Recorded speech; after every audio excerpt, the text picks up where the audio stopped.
Today's episode is brought to you by celebrity chef and friend of the Janus Group, Joel Cameron's book, Cooking Scrappy. We have a sponsor now? Well, not like a sponsor that pays to be featured on our show, but it's good. It's a good book. If you like cooking, scrappy. And now, your Seattle real estate market update with Aaron Janus. Welcome to your May market update. Diane, how about we jump straight into these numbers? Let's do this. Starting with those median sales prices, beginning in Seattle, the median sales price last month was at $888,000, which is up 13% year over year. Over on the Eastside, the median sales price was at just over $1.5 million last month, which is up an astounding 43% year over year. Now zooming out and looking of all of King County, the median sales price sits at $880,000, which is up 17% year over year. So Aaron, how are we looking when it comes to inventory? Thanks, Diane. So the inventory in the city of Seattle is down 31% year over year, while pending sales are down 20%. There's currently 0.7 months worth of inventory in Seattle, which is a little uptick from last month, not much. On the other side of Lake Washington, we see active inventory down 27% year over year and pending sales down 18%. The east side is currently sitting at 0.72 months of inventory, which again is marginally better than last month.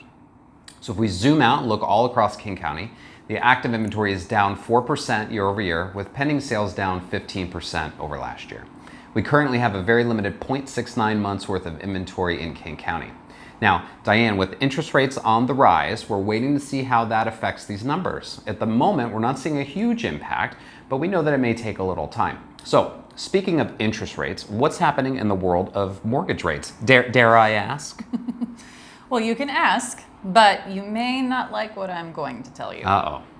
Per our friends over at Freddie Mac, the benchmark 30-year fixed rate average was, get this, 5.2% for the week ending May 5th. That's up a healthy 2.31% from the same time last year when rates were at 2.96%. Remember those days? I remember. Freddie Mac says the mortgage rates resumed their climb this week as the 30-year fixed rate reached its highest point since 2009, while housing affordability and inflationary pressure pose challenges for potential buyers. House price growth will continue but is expected to decelerate in the coming months. Wow, okay. So important to note that they expect price growth to decelerate. That's not saying the prices are coming down, rather they're not going to continue to grow at the rate that they have. So, okay, so I've got a few more numbers to share. First, let's take a look at this homes for sale metric, which the MLS tracks. It's basically the properties that are available for sale in the active status at the end of any given month. Now, looking at this chart, you can see that while April saw a nice uptick from March, and in fact we've been seeing that typical upward swing since the beginning of the year, we're actually still below where we were last April, although not by very much, and far below where we were in April of 2020. Also in April, we saw 54% of listings doing an offer review period. All right, so what's a buyer to do, right? Well, we've talked about this many times, but it begins with having your finances in line. Having a strong pre-approval letter from that local lender is essential, of course. And then have an open mind about what type of home you're willing to purchase.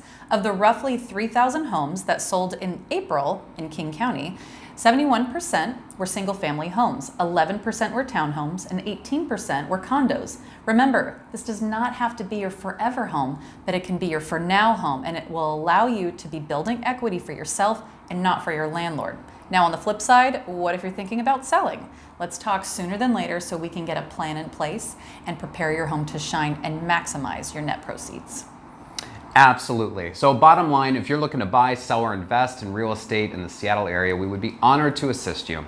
Now, we'll see you back here next month for the latest and greatest stats on the state of the Seattle real estate market. In the meantime, please like and what do? We smash that subscribe button. Thank you so much. Take care. House goals realized. Janus Group at RE/MAX Integrity. It's a tooth!